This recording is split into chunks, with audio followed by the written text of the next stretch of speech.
See on Great Day. Good morning. Welcome everybody to Great Day here on KCWI Channel 23, an action-packed hour, and we mean that because we have a very special guest with us this morning, Lt Governor Kim Reynold. Hey. Thank you for joining Good us. morning. This is my first time, so I am thrilled to be here. Yes, First and the best. It's about time you get here this morning. Thanks for the opportunity. Well, see, now this is interesting. Obviously, you're the Lieutenant Governor. Our beloved Governor Terry Branstad is the longest-serving governor in American history now. Yep. And you folks have an initiative, though, now. What I have loved about Iowa is that there's so much to see, so much to do. And that's what you're here to talk about today, travel in Iowa. Travel in Iowa, we want to encourage people to get out and explore the great opportunities that we have right here in our state. Sure. I tell you what kind of got me started is one of the favorite stories that I've heard Governor Branstad talk about is when in one of his first terms, Chris and him, they did mini vacations with the kids. We didn't have a lot of state dollars and they wanted to highlight the great opportunities in Iowa.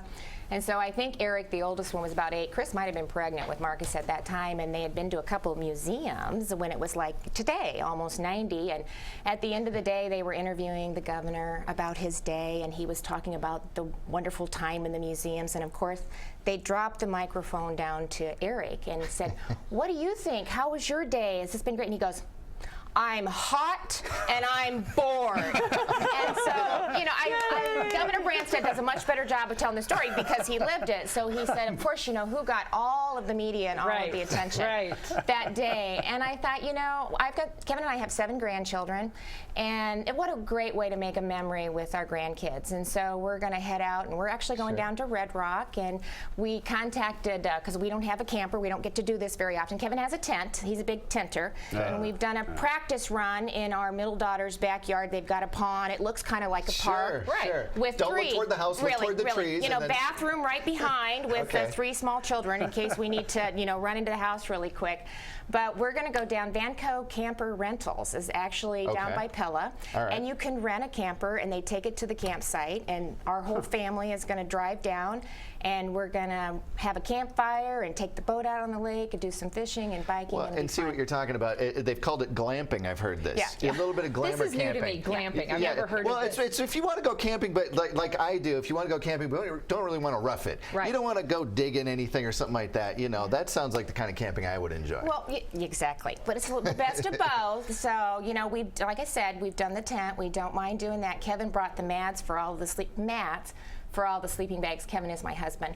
And the kids went in there and got everything set up. And when he got in there, we had all the mats, and he was the sleeping bag without the mat. So, you know, he thought he had a real deal going on and didn't quite. The kids didn't agree and didn't get it set up that way. I've never really heard of glamping, but growing up, I did hear of staycations. My family didn't have we didn't have a lot of money, so we would load up, you know, the car, and we'd go somewhere, and we always had a blast. But it was staying in our great state, and there are some great places that you can go outside of maybe your comfort zone that you maybe didn't know about. Yeah, well, it's so funny. I grew up doing that also, and you know how you think when you're little, when you get in the car and you load up, and we've got the little white trailer behind us, and I thought honestly we had gone to another state. We went to Green Valley in Creston. I grew up in St. Charles, Iowa, Madison County, and by the time we pulled in, now the real tough part of the whole thing was, you know, bearing with my father while he opened it up and put together this bunch of tubing that the tent, you know, went over the top. And, you know, once we got that done, then we knew we were okay. The vacation had actually started.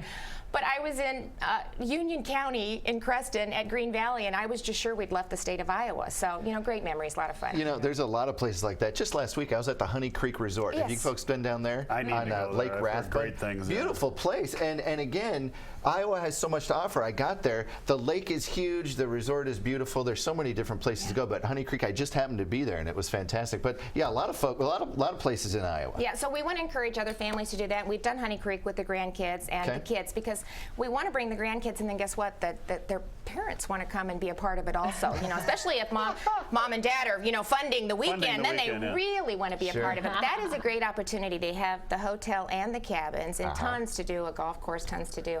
But if you go on to traveliowa.com/deals, the Iowa Tourism Group has really worked with 70 different campsites organizations to offer some deals to help reduce some of the costs to encourage really? Iowans to get out there and have a good time and enjoy what Iowa has to offer. Well, it's interesting. You're living in California most of your life and coming here. 15 years, Minnesota before that, though. That's true. I'm on the move. I'm on the move. That's true. So you're originally kind of a Midwest guy, but it's one of those coming here from a big metro and discovering Iowa. I've lived here almost all my life, and there's still so many places I haven't visited in Iowa. So, Kim, what is your favorite spot? If you could go anywhere right now in Iowa and just have a day to enjoy, where would you go? Okay, well, now that's not fair because you know I have to be, well, it's fair. Yeah, but, you know, I'm like, oh my goodness. You can't ask a politician So, that. you know, I was even thinking of this morning trying to hit all the different areas, but Okoboji, Clear Lake, the Ledges, Honey Creek, Lake Ikaria, Green Valley. So you like being next to water? I love water. So that's my idea. I mean, really, I do. I hope to retire on water someday. People don't think of Iowa for water either. I've had some lovely sailing up on Sailorville. There's some great boats up there. Exactly. Rathbun has got some great sailing.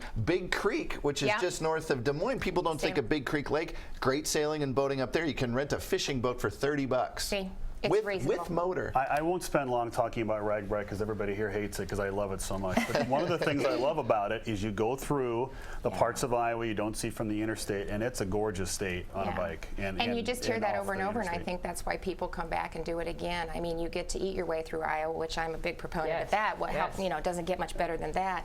And just really experience it. The crops look great. And then there's some areas that have been hit, but it's a beautiful state. We have so much to offer, and my brother actually that lives in Colorado has done this several times, RAGBRAI, and so he's coming back. He's going to do a couple days this year. My other brother and his wife are doing the whole week, but we've actually hosted teams in Osceola at our home. It's come through Osceola twice, and so we opened our house up, and I was a hero. You can appreciate this if you do it. I opened the showers, I had the air on the home, and I made chocolate chip cookies. So you know, I was they wanted to come Last back. time I went through Osceola, I slept in a car, so I wish I would have been at your It's really known. Tamara Keith is the White House correspondent for NPR. When I first met her, she goes, "Oh, I'm coming to Iowa for RAGBRAI," and I didn't even know what it was yet. She's D.C. based, so it's out there. Oh, the secret's out. I don't really want it to get out. Yeah, I'm sure. Oh, it's already out. It's out. Remind us one more time the website we can go to if we're looking for great things to do here in Iowa. TravelIowa.com/deals. There you go. And what's one thing you would, I know there's many, but if people new to the area or just haven't explored it very much, what's one thing they don't know about Iowa that they need to go discover? Well, I think they're going to discover right away, and that's the people. No matter where you go, we're just such warm, welcoming people, and we're really proud of our state and of our communities, and I think you see that everywhere that you go in the state of Iowa. So I think that's one of our greatest assets are the people of Iowa. And you know, we might not have an ocean or the mountains, but we have wonderful hospitality, a beautiful state, and there's lots to explore, and so let's get out there and do it. There you go. Lieutenant Governor Kim Reynold, thank you for coming by. Don't be a stranger. Come by and see us again. And go enjoy Iowa. Go all around the state and go glamping or staycationing. Whatever you want to do, there's great things to experience here in Iowa. We'll be right back with more.